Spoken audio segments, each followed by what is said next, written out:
Class 12 को एक्जामको तयारीमा रहनुहुने सम्पूर्ण विद्यार्थी भाइ बहिनीहरू तथा दर्शक महानुभावहरूलाई सर्वप्रथम आजको यस भिडियो क्लासमा स्वागत गर्न चाहन्छु। एनईबी 2077 को मोडेल क्वेशन्सहरूको सोलुसनको सिरिजको रूपमा आज पनि म एउटा क्वेशनको सोलुसन लिएर उपस्थित भइसकेको छु। आजको यस सोलुसनबाट मैले यहाँलाई issue of share other than cash जुन चाहिँ हाम्रो मोडेलमा जुन 2077 एनईबीले निकालेको जुन मोडेल छ त्यसको 6 नम्बर क्वेशनमा रहेको छ। त त्यो 6 नम्बरको क्वेशन्सको सोलुसन आज हामी यस भिडियो क्लासबाट कम्प्लिट रूपमा बुझ्नेछौँ र म बुझाउने प्रयास गर्नेछु। नमस्ते, म डीआरजी सर। आजको यस भिडियो क्लासमा यहाँहरूलाई एउटा महत्त्वपूर्ण जानकारीको निमित्त उपस्थित भइसकेको छु। हामी भिडियो क्लासतर्फ जाउँ।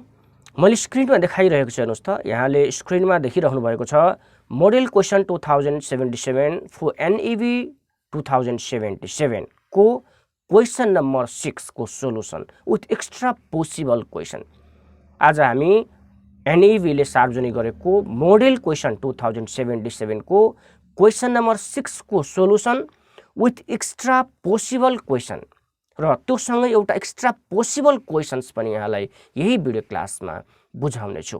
त्यसैले सुरुदेखि अन्तसम्म यो भिडियो क्लास हेर्नुहोला। हामी सर्वप्रथम क्वेशन बुझ्ने प्रयास गरौँ त। मैले क्वेशन स्क्रिनमा डिस्प्ले गरिसकेको छु, हेर्नुहोस् त। यहाँले क्वेशनमा एनईबी मोडेल क्वेशन 2077 दिएको छु र 6 नम्बर क्वेशन्स आज हामी बुझ्ने प्रयास गर्दैछौँ। मैले यो क्वेशन्सलाई देखाइरहेको छु। क्वेशन्समा हेरौँ त हामी a company took over the following assets and liabilities at an agreed price of ₹4,95,000। ल, एउटा कम्पनीले 4,95,000 भुक्तानी गर्ने गरी सम्पत्ति र दायित्व खरिद गर्यो भन्ने कुरा हामीले यहाँ बुझ्दैछौँ। जसमा हेर्नुहोस् त ल्यान्ड एन्ड बिल्डिङ भनेर चाहिँ 7 लाख दिएको छ, फर्निचर भनेर 1 लाख रुपियाँ दिएको छ, त्यसै गरी क्रेडिटर्स भनेर चाहिँ 3,05,000 रुपियाँ यहाँ दिएको छ। त्यसपछि तल हामी हेरौँ paid the purchase consideration amount by issuing share of ₹100 each at par. र यो एसेट्स एन्ड लायबिलिटिज पर्चेस गरे बापत कम्पनीले चाहिँ 100 रुपियाँ पार भ्यालुको सेयर दिने भन्ने कुरा चाहिँ क्वेशन्सले दिएको छ। त्यसपछि रिक्वायर्डमा हामी जाउँ। रिक्वायर्डमा चाहिँ journal entries for the purchase of assets and liabilities without narration. अब हामीले जर्नल इन्ट्रिज बनाउनु पर्यो for the purchase of assets and लायबिलिटिजको। त यो क्वेशन्स आज हामी सोलुसन गर्दैछौँ। मैले स्क्रिनमा देखाएँ, हेर्नुहोस् त। स्क्रिनमा मैले देखाइसकेँ। अब हामीले दुईटा इन्ट्रिज यसको बनाउनु पर्ने हुन्छ। when assets and liabilities taken over, हेर्नुहोस् त, assets and liabilities taken over गर्दा एसेट्स एन्ड लायबिलिटिज लिँदाखेरिको इन्ट्रिज हामीले बनाउनु पर्ने हुन्छ। हेरौँ, यहाँ मैले दिएको छु। यहाँ चाहिँ सम्पूर्ण एसेट्सहरूलाई हामी डेबिट गर्छौँ इन्डिभिजुअली रूपमा। क्वेशनमा जुन जुन एसेट्सहरू दिएको छ त्यो सम्पूर्ण एसेट्सहरूलाई हामी डेबिट गर्छौँ र लायबिलिटिजलाई चाहिँ हामी क्रेडिट गर्छौँ। हेर्नुहोस् त, मैले क्वेशनमा देखाएँ यहाँलाई। क्वेशन्समा रहेको छ ल्यान्ड एन्ड बिल्डिङ एसेट्स हो, फर्निचर पनि एसेट्स हो, क्रेडिटर्स लायबिलिटिज हो। त्यसैले यो एसेट्सहरूलाई हामी डेबिटमा राख्छौँ र लायबिलिटिजलाई चाहिँ हामी क्रेडिटमा राख्छौँ। ल, त्यसैले मैले यहाँ आएँ। Land and building account debit 7 lakh जुन हामीले क्वेशन्सबाट हेरिसकेका छौँ। त्यसपछि फर्निचर 1 लाख र त्यसपछि लायबिलिटिज चाहिँ 2 क्रेडिटर्स भनेर 3,05,000 दिएको छ। अनि यहाँ हेर्नुहोस् त 2 भेन्डर्स अकाउन्ट है। भेन्डर्स भनेको हामीले पर्चेस प्राइसलाई लिन्छौँ यहाँ। त कतिमा यो एसेट्स एन्ड लायबिलिटिज किन्दैछ त? प्राइस कन्सिडरेसन भनेको चाहिँ 4,95,000 रुपियाँ रहेको छ। यहाँ मैले क्वेशनमा देखाएँ। हेर्नुहोस् त 4,95,000 यतिमा किन्ने भएको छ। त्यसैले यो चाहिँ पर्चेज प्राइस हो। अब यो पर्चेज प्राइसलाई चाहिँ हामीले यहाँ भेन्डर्स अकाउन्टमा लेख्नुपर्ने हुन्छ। मैले चाहिँ पर्चेज प्राइसले पीपी भनेर लेखिदिएको छु 4,95,000। अब हामीले डेबिट र क्रेडिटमा पोस्टिङ हुने आइटम्सहरू लेखिसक्यौँ, पोस्टिङ गरिसक्यौँ। अब दुईटैले हामी ट्याली गर्छौँ। अब यहाँ 7 + 1 8 लाख डेबिटमा पनि भयो, अनि यहाँ पनि 8 लाख भयो। यसको मतलब हामीले ब्यालेन्स गर्नुपर्ने, यहाँ थप्नुपर्ने चाहिँ यहाँ देखिएन।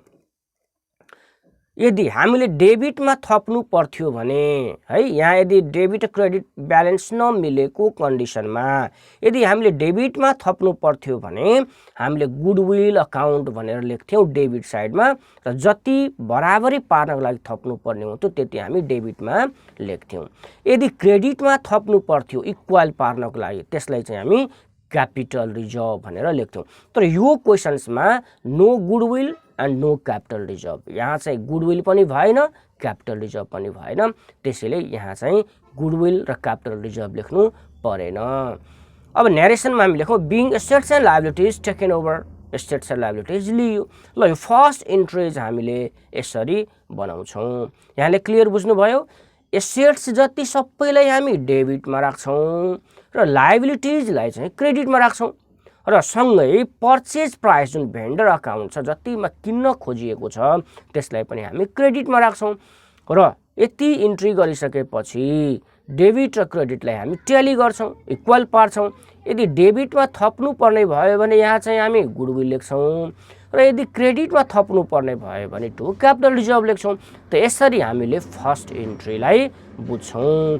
अब त्यसपछि हामी सेकेन्ड इन्ट्रीतिर जाउँ त।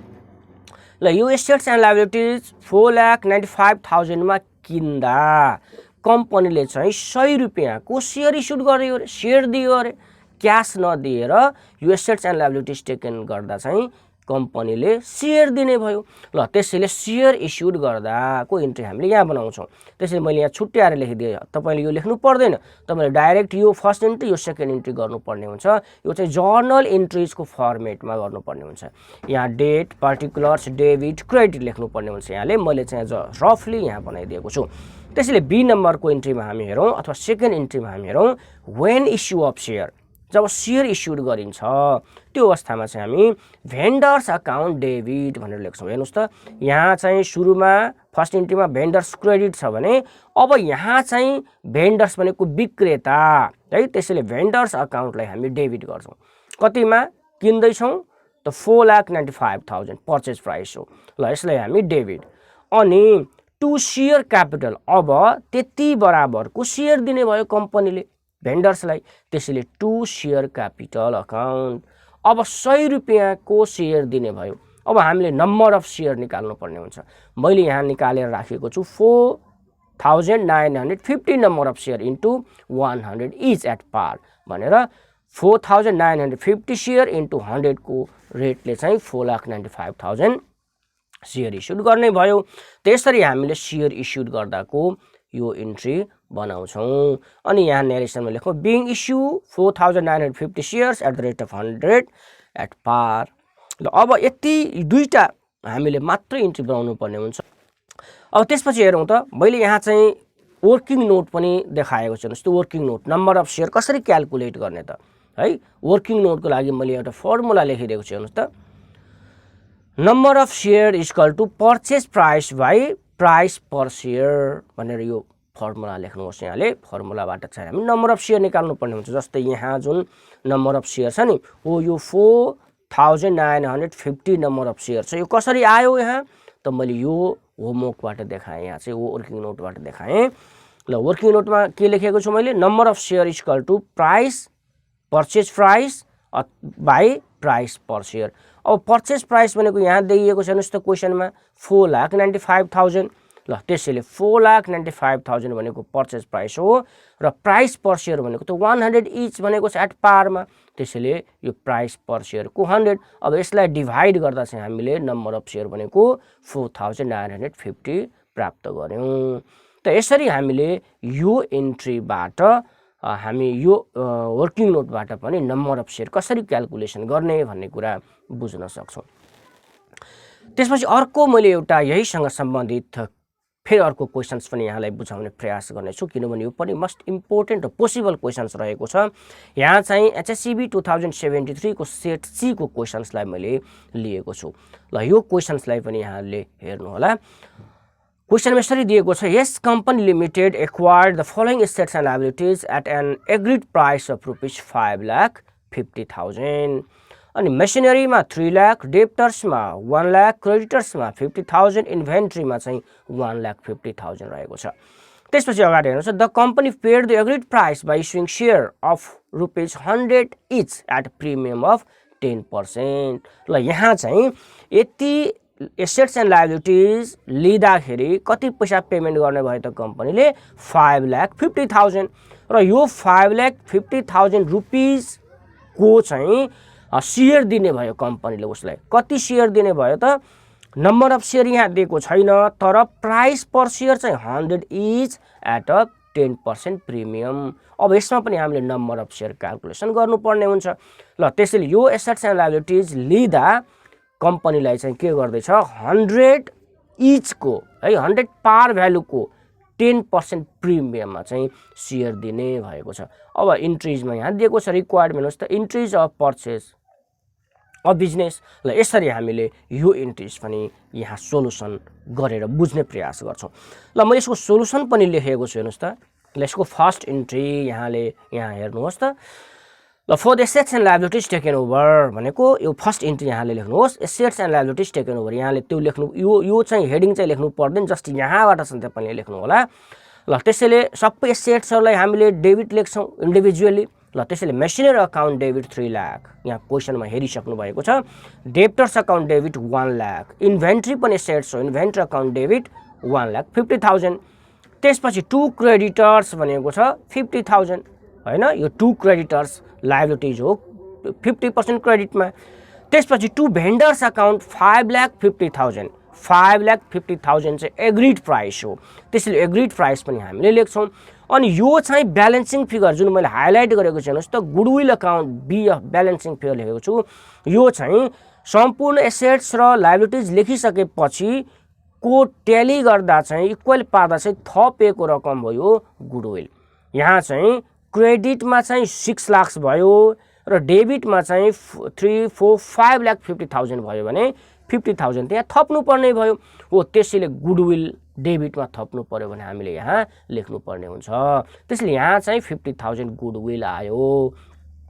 यदि क्रेडिटमा थप्नु पर्थ्यो भने हामी के लेख्थ्यौँ? Capital reserve लेख्थ्यौँ। तर यो क्वेसनमा चाहिँ डेबिटमा थप्नु पर्ने भएकोले गुडविल लेख्यौँ हामी। ल यसरी हामीले फर्स्ट इन्ट्री लेख्छौँ र न्यारेसनमा पनि यहाँ लेखौँ being assets and liabilities taken over and goodwill adjusted. ल फर्स्ट इन्ट्री चाहिँ हामीले यसरी बनाउँछौँ। अब त्यसको सेकेन्ड इन्ट्री पनि हेरौँ त, फर इस्यु अफ सेयर। अब यति एसेट्स एन्ड लायबिलिटिज 5,50,000 मा लिँदैछ र त्यति बराबरको चाहिँ सेयर इस्युड गर्दैछ, सेयर दिँदैछ।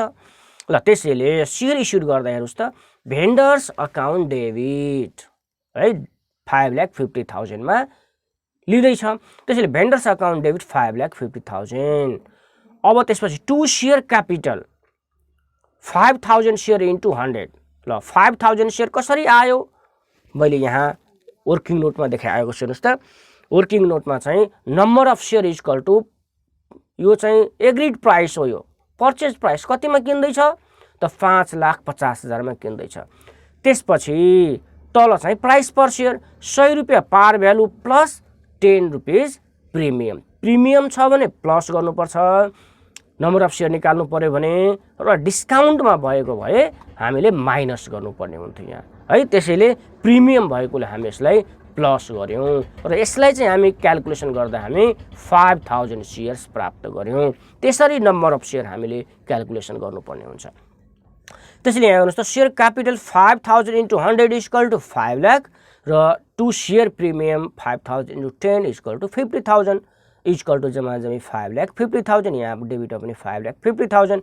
त सेयर इस्युड गर्दा यदि प्रिमियममा छ भने है हामीले यसरी चाहिँ लेख्न सक्छौँ कि भेन्डर्स अकाउन्टलाई डेबिट, सेयर क्यापिटल अकाउन्टलाई क्रेडिट र सेयर प्रिमियमलाई पनि क्रेडिट। ल यसरी न्यारेसन हामी लेखौँ। त्यसपछि being 5,000 shares of 100 each issued at 10% premium. त यसरी हामीले यो भेरी सिम्पल तरिकाले यो क्वेसन्सलाई पनि सल्भ गर्न सक्छौँ। हस् त आजको लागि तिनै यस्तै किसिमको यो मोडेल क्वेसनका अरू सोलुसनको निमित्त यहाँले च्यानललाई सब्सक्राइब गर्नुभएको छैन भने च्यानललाई सब्सक्राइब गर्नुहोस्। सम्पूर्ण मोडेल क्वेसनका सोलुसनहरू म यस्तै गरी सिरिज रूपमा डे बाई डे अपलोड गर्दै जानेछु। हस् त धन्यवाद। Best of luck for your examination.